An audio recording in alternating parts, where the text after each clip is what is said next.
Isso mesmo, Homero. Bom dia para todo mundo que começa acompanhando o programa a partir de agora. Mais um Vem com a Suprema começando. Você pode acompanhar, além das redes sociais, né, no @Rádio Cidade JF e também no @Eu Sou Suprema, pelo YouTube da Rádio Cidade e também aqui na 100.1. Você pode mandar a sua pergunta para o 329-9918-1483. E pode ficar à vontade aí nas nossas lives. Hoje a gente vai bater um papo com o Dr. Jorge Montesi. Bom dia, doutor. Seja muito bem-vindo. Bom dia, Aninha. Que alegria voltar aqui a esse programa tão especial e recebido dessa maneira por vocês tão calorosa. Muito obrigado pelo convite. A gente que agradece a sua presença. Para quem acompanha o Vem com a Suprema, a gente estreou o programa com o Dr. Jorge e agora, 20 programas depois, ele está de volta. Para você que não acompanhou, que não sabe quem é o Dr. Jorge Montesi, está vivendo errado, doutor, né? São 50 anos de medicina, cirurgião torácico. Hoje a gente vai falar sobre tabagismo, porque hoje é comemorado o Dia Nacional de Combate ao Fumo. Antes da gente começar, doutora, as perguntas, tem um dado interessante. Segundo o Ministério da Saúde, no ano passado, o Brasil registrou o primeiro aumento de fumantes adultos desde 2007. No ano passado, quase 12% da população brasileira era fumante. A gente está em 2025, doutor. Acho que todo mundo sabe que cigarro, fumar, faz mal para a saúde. Por que o senhor acha que esse número de fumantes aumentou novamente? Olha, o Brasil viveu uma era muito importante quando, no governo do Fernando Henrique Cardoso, foi criado, na época, o ministro Zé Serra, criou uma lei que não poderia fumar em ambiente fechado, restringiu as propagandas. Por exemplo, antigamente, você lembra bem que era uma moça bonita, igual a você, num cavalo branco, ou em cima de uma moto, fazendo propaganda do tabagismo. Aquilo ali foi um marco extremamente importante. E aí o Brasil realmente teve uma queda muito grande na incidência do uso do tabaco. As propagandas são fundamentais. E hoje a gente tem que ter a ideia que nós não podemos esmurecer. Na realidade, quando a gente pensa assim, o tabaco ele gera impostos, e os impostos são importantes para isso. Mentira. Na realidade, o que o país arrecada de impostos, ele gasta muito mais em dias de trabalho que são postergado pela doença, em processo de aposentadoria precoce, em tratamento de DPOC, que o enfisema e a bronquite são os carros-chefes, o câncer de pulmão, que está aí, uma incidência altíssima, né? Uma incidência no Brasil, assim, morrem no Brasil mais de 25 mil pessoas por ano com câncer de pulmão, câncer do laringe, câncer do estômago, do esôfago, e além de tudo, os problemas vasculares. Então, nós precisamos de ter a consciência que a gente tem que fazer a propaganda anti-tabagismo. E esse dia de hoje é um dia muito especial, porque ele comemora exatamente isso, o Dia do Brasil anti-tabágico. E aí é aproveitar, né, doutora, essa campanha, esse dia, para lembrar, né, para realmente reforçar que fumar faz mal, né? Tabagismo é uma doença, doutor? Tabagismo é uma doença e doença grave. Às vezes, por exemplo, não raramente, quando a gente, quer dizer, eu opero um câncer do pulmão com a minha equipe. E aí, depois de 5 anos, a gente sempre tem aí o pensamento que aquele paciente está curado. Estatisticamente, sim. E, às vezes, não raramente, alguns chegam no consultório ou no ambulatório e, às vezes, a esposa dá uma dica que a pessoa voltou a fumar com um pulmão só. Então, não deixa de ser uma doença. Ele precisa de um apoio, de um suporte psicológico, além do suporte medicamentoso. Então, na realidade, é uma doença grave e que o Ministério tem que ficar de olho, porque o custo de vidas e o custo de tratamento, o custo de internações é muito maior do que a arrecadação dos impostos. Então, isso é fundamental. E ele é uma doença que ele causa problemas sistêmicos, como um todo. Por exemplo, problemas vasculares são fundamentais. Por exemplo, varizes, infarto agudo do miocárdio. O infarto está muito ligado ao uso do tabaco. Tem os aspectos familiares, tem os aspectos da coagulação sanguínea, tem outros, mas a alteração vascular que o tabaco causa, ela não deixa de determinar que o infarto, a sua incidência está muito direcionada. Para a gente ter uma ideia, às vezes, a urologia, o câncer de bexiga, está extremamente ligado ao tabagismo também. O tabaco faz a excreção acelerada de uma substância, que essa substância é irritante para o câncer de bexiga. É um aminoácido, entendeu? E ele causa o câncer de bexiga.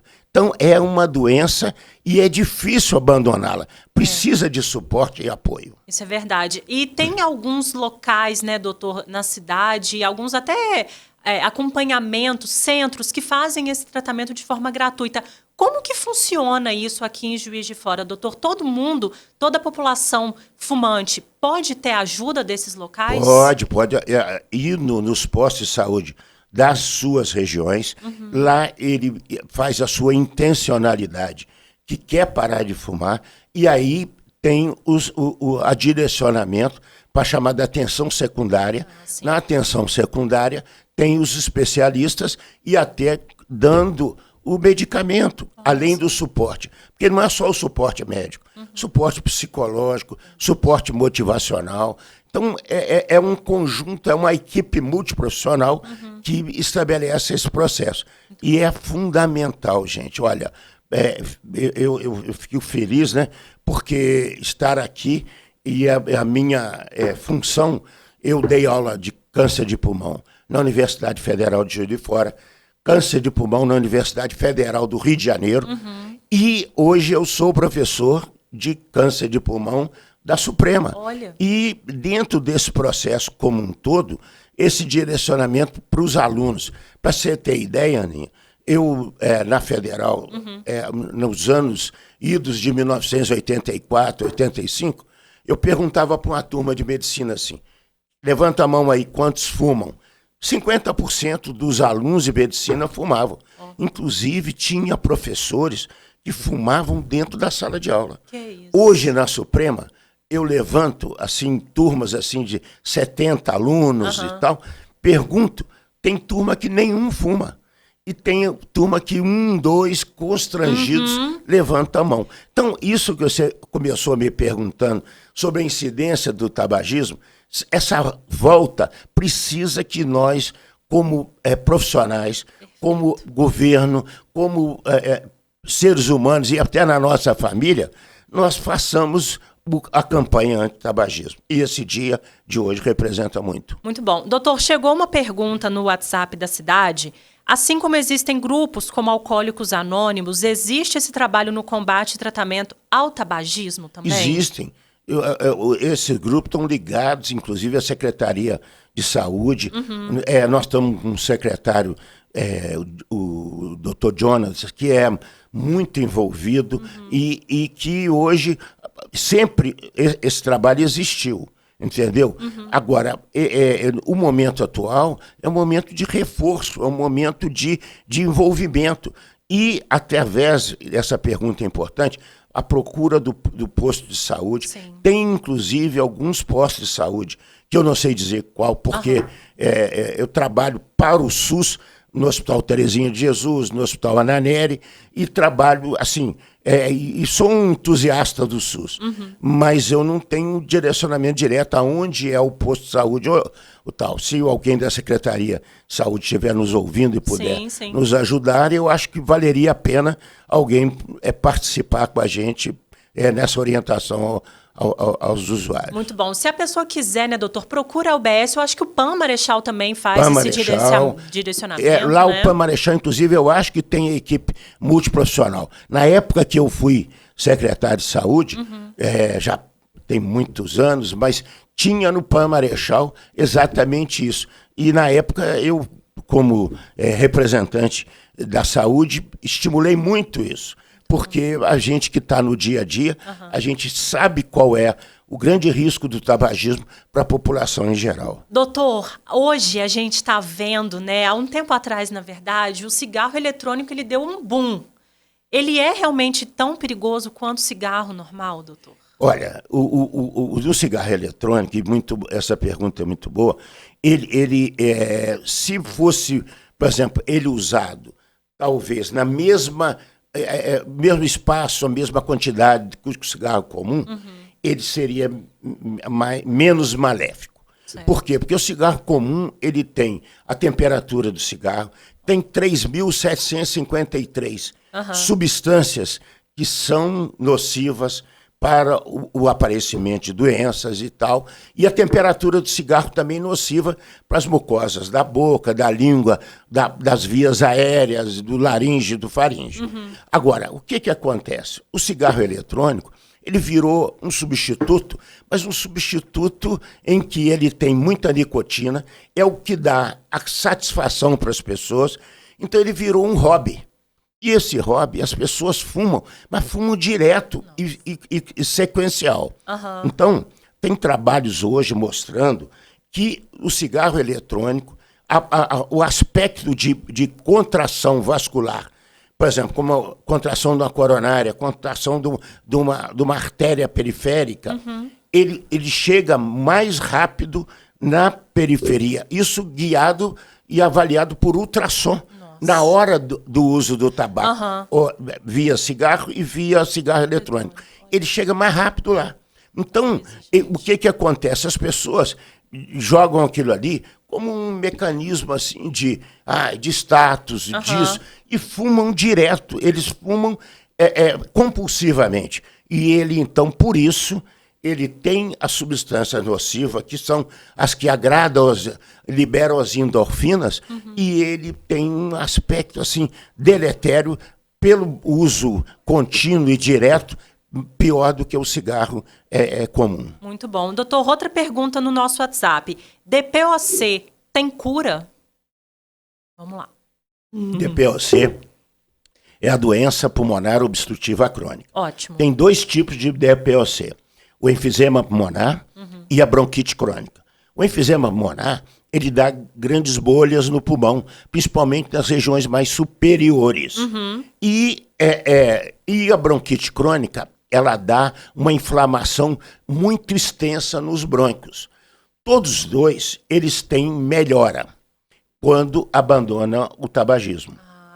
O DPOC bronquítico, numa fase mais avançada, ele é muito pior, porque além do pulmão, ele ataca o coração. Porque ele causa um déficit dos 2 pulmões de oxigênio. O enfisema pulmonar puro, que tem uma área ou outra de pulmão ainda normal, que não ataca os brônquios, eles podem ter um resultado razoável. Inclusive, para o enfisema pulmonar, tem uma cirurgia chamada cirurgia pneumorredutora, que é a redutora de volume do pulmão. Nós, em Juiz de Fora, fomos até um dos pioneiros dessa cirurgia no Brasil. Que legal. E quando o doente está num estágio razoável, bom, em que ele tem uma função pulmonar entre 20% e 40% da sua função normal, a gente consegue fazer a cirurgia redutora de pulmão. Já o bronquítico crônico, não. O bronquítico crônico, só transplante de pulmão. Porque é uma doença que ela acomete muito e inflama todos os brônquios. Então, ela causa um déficit de oxigênio generalizado nos 2 pulmões. O enfisematoso, que para de fumar mais precocemente, tem áreas do pulmão que tem uma boa oxigenação, então ele não acomete o coração. Chamada medidas de pressão da artéria pulmonar. Perfeito. Doutor, a pessoa que para de fumar, mais ou menos como você disse, né? Quanto tempo mais ou menos leva, ou se leva, o pulmão, o corpo dela, o corpo volta ao normal depois dessa parada de fumar? Olha, dificilmente voltar à normalidade de quem nunca fumou é história. Agora, o tempo, por exemplo, se a pessoa fumou 20 anos e ela parou de fumar, 1/3 do tempo, o pulmão já vai criando novas condições. Entendi. E as condições para ele poder tentar voltar a um tamanho normal de ventilação e de acometimento brônquico, entendeu como? Então, um terço mais ou menos do tempo que ele fumou.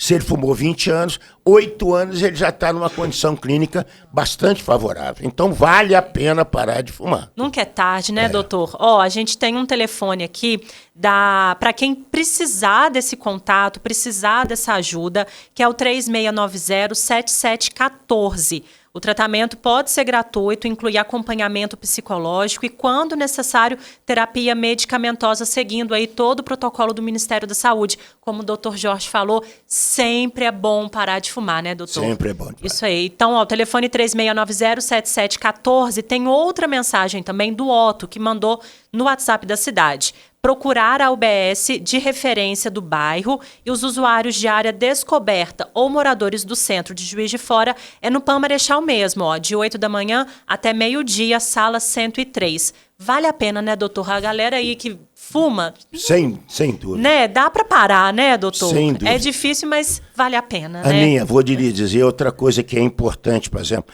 O cigarro faz mal para a gestação. Com Muito, certeza. altera a circulação sanguínea. O cigarro para filhos de pai e mãe fumantes, que fumam em ambiente fechado, hoje a consciência melhorou muito, mas isso sempre existiu. O pulmãozinho da criança cresce até os 8 anos de idade. Até os 8 anos. Às vezes, quando a gente opera uma criança e tira uma parte do pulmão, ele regenera até os 8 anos de idade. Os filhos de fumante que fumam em ambiente fechado, eles, mesmo nunca fumando, eles têm chance no futuro de ter doença pulmonar obstrutiva crônica, que é o DPLC, igual perguntaram, mesmo não tendo fumado. Às vezes a poluição atmosférica pode desencadear porque ele já tem a história, o fenótipo de pais fumantes, No né? corpo no dele, corpo né? dele, Que né? coisa, né, então, doutor? a gente tem que estar sempre atento no geral. Então, é igual você definiu bem, é uma doença, né? Exatamente. É uma doença. Chegou uma pergunta no Instagram da Rádio Cidade: o que fazer quando eu sou viciado e não consigo parar de fumar, doutor? Qual que é a melhor dica para parar? A melhor dica é olhar para a família, olhar para os filhos e, se tiver neto, e dizer o seguinte: eu preciso de viver e curtir minha família e curtir meus netos. E aí sim eu tenho que criar uma força interna, acreditar em Deus e pedir ajuda a Deus para ajudar e tomar atitude. Isso precisa de atitude. Na realidade, o medicação, a equipe multi são facilitadores, mas eles não são nenhum tipo de apoio que, se a pessoa não tiver preparada e querendo, vai continuar. É a mesma coisa aquela pergunta: eu quero parar de fumar, eu quero parar de usar droga. A pessoa tem que saber o que é importante para ela, para a sua saúde. Então não tem melhor caminho que é procurar a equipe multiprofissional, procurar o apoio psicológico e medicamentoso. Mas o fundamental é pegar o domingo, sentar numa mesa, quando estiver almoçando com a família, e olhar e falar assim: puxa vida, hein? Eu preciso de viver muito para curtir minha família, para curtir meus filhos, meus netos, e aí sim cria uma força interior, que essa força interior consegue te ajudar e botar você para frente. Perfeito. Doutor, maravilhoso sua presença aqui hoje, a sua aula. Acho que a gente ficaria até 10 da manhã se deixasse. O nosso tema, esse tema é muito importante, né? Para a gente encerrar, a última pergunta. Sou fumante e quero começar a correr. Quais cuidados devo ter nesse início e de que forma a corrida pode me ajudar no processo de parar de fumar, doutor? Olha, a primeira coisa para poder, essa atitude é uma atitude muito importante. O exercício físico, ele é fundamental, mas não pode, primeiro é uma orientação médica, um exame cardiológico, uma avaliação de um teste ergométrico, porque a corrida, ela, para quem nunca fez o exercício físico, ela tem uma relação muito importante entre o pulmão e o coração. Os dois têm que trabalharem harmonicamente, entendeu? Outro aspecto é a avaliação, por exemplo, das carótidas, que é importante ir ver se, de acordo com a idade, porque às vezes uma obstrução de carótida pode levar a uma AVE. Agora, a avaliação cardiológica e a avaliação pulmonar, elas são fundamentais, mas não prescinde de um profissional que seja um profissional da educação física, que vá orientar, que vai determinar assim o quanto a pessoa pode ser e quanto ajuda ele pode ter nessa fase inicial, porque principalmente na fase inicial, porque a pessoa não pode sair e falar assim, eu agora vou fazer o exercício por minha conta, vou para subir o morro dali do Terezinho de Jesus e sair ali na universidade, subindo aquele morrão todo. Não existe. O exercício físico ele tem que ser dosado pela idade, pelas condições físicas da pessoa, e ele vai evoluindo, né? Quando a pessoa começa, ela sua demais, ela fica cansada, que a gente fala dispineico logo e tal. E essa adaptação entre a relação pulmão-coração, ela surge com o tempo. É o mecanismo que o coração joga cada bombada 70 ml de sangue. Esse sangue tem que ir para o pulmão. E quanto menos pulmão esse sangue atingir no momento do exercício, melhor condição clínica, melhor condição física a pessoa tem. Então vai adaptando. Perfeito. No início ele vai sentir falta de ar, porque aquele sangue vai todo para o pulmão. E aí existe uma desregulação entre a ventilação e a chamada perfusão, que é a chegada de sangue no pulmão. A partir do momento que o exercício é bem feito, bem orientado por um profissional competente, essa relação vai cada vez mais melhorando, e aí ela é fundamental para quem quer parar de fumar, porque aí vai ver que no início a pessoa tem a falta de ar, tem a dispneia. Com o passar do tempo, o que vai acontecer? Ela vai cada dia melhorando e perdendo a vontade de fumar, porque ela está acreditando na própria vida. Perfeito, doutor. Doutor Jorge Montesi, nosso convidado de hoje, deu uma aula aqui. E fica o alerta, né, doutor, para todo mundo aí. Se é fumante, para com esse hábito. Procure uma OBS. Corre atrás dos sonhos, né, doutor? E de viver a família, como o senhor disse, né? Viver a família. Mas muito obrigado por estar aqui mais uma vez com você, com a Rádio Cidade, e dizer que é um orgulho muito grande, né? Eu, como professor da Suprema, hoje lá, ajudando na direção, é um orgulho ver a propaganda ética, a forma que vocês têm esse acolhimento e têm essa informação muito correta, muito ética para a população. Muito obrigado mais uma vez de estar aqui com vocês. Imagina, a gente que agradece. Bom dia, doutor Jorge. Vem com a Suprema, volta na próxima sexta-feira, 8h30 da manhã, e daqui a pouquinho também o Acorda chega ao fim e a gente volta já já.